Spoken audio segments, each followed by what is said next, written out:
Drew Lock, Beckner Jr., Damarea Crockett, Emanuel Hall, Okwuegbunam. The offensive line, Terez Hall and Cale, Garrett.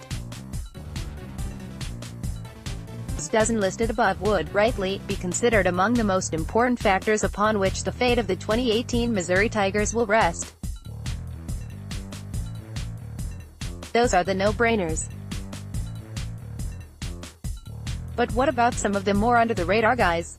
Players who aren't obvious choices to be stars for this year's Tigers, but who, if they find a way to put together plus years, could go a long way toward being the difference between 6-6 and, say, 8-4 or 9-3?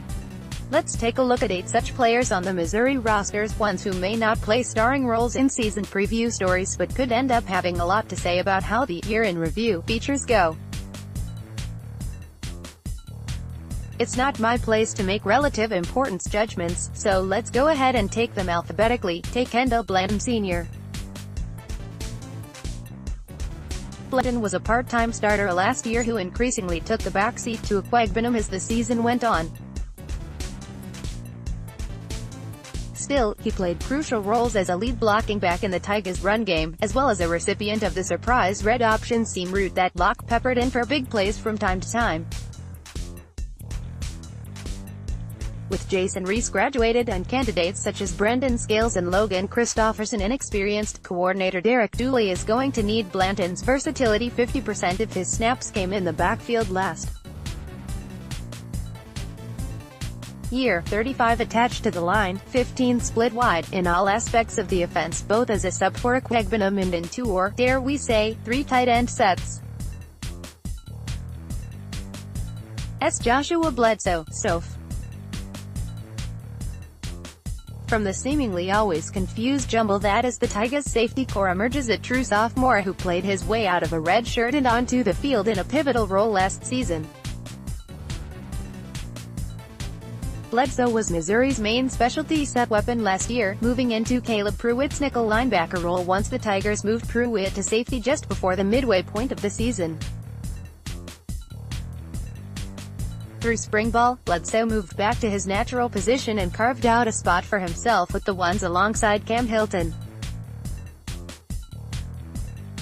Now he has experience playing in the box as well as shadowing slot receivers in third and long pass situations, both of which could prove very valuable as he roams the deep quadrants for the Tigers. Nate Brown Sr. This is where Brown was supposed to be before the 2016 season, before the ankle injury that cost his entire junior season.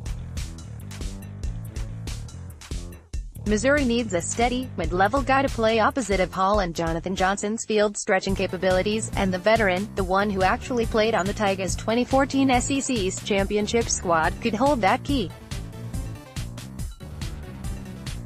He caught 84.6% of the passes thrown his way last season. Yes, it's an extremely small sample size, but even if he puts about 10 percentage points on Hall and Johnson's catch rates from last year, 55.2% combined, over 60 to 70 targets, that's 35 to 45 valuable catches. Brown can be the hitch-cross, shallow post, seam guy that provides a nice counterbalance to Hall and Johnson's vertical threat. Corey Fatoni Sr. Fatoni's had kind of a strange career in black and gold. As a freshman, the Tigers' abysmal offense made his leg nearly fall off. He had a school record for punts in a season and booted the ball 6.75 times a game. The past 2 years, with the offense picking up, punts have been harder to come by, 5.50 per game in 2016, 4.46 in 2017.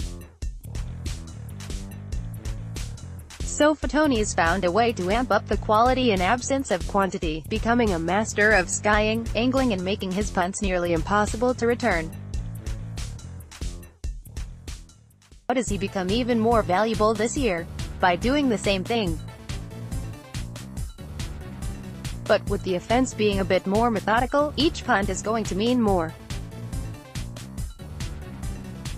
A punt in a 13-possession game is generally about 24% more impactful than a punt in a 17-possession game.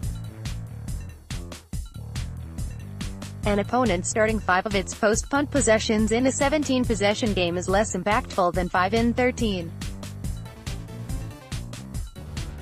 Just ask Missouri, which started 10 of its 17 possessions inside the 20 in the Texas Bowl, thanks to the Longhorns' Michael Dickson.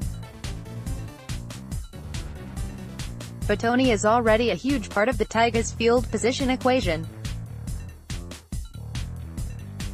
He could be an even bigger part if Missouri's offense starts throttling down the possessions in a game. CB Christian Holmes, Soph. The most healthy Missouri pass defenses have 3 capable cornerbacks they can trot onto the field at any time. E.J. Gaines and Randy Ponder had an Arian Penton in 2013. Penton and Kenya Dennis had a John Gibson and a Logan Cheadle in 2015. DeMarcus Acy and Adam Sparks ended up being fairly solid starters at corner for the Tigers by the end of last season. Holmes' continued development will have a lot to say about how strong Missouri's third option is this year. If Holmes is the answer, given his size, strength profile, he could not only be a valuable 2B option at corner, but also a piece Missouri could use at its nickel and dime sets. His trajectory had him en route to a starting spot as a true sophomore last year. Things didn't really turn out as planned, but he can still see his way to a significant role with the Tigers defense in 2018.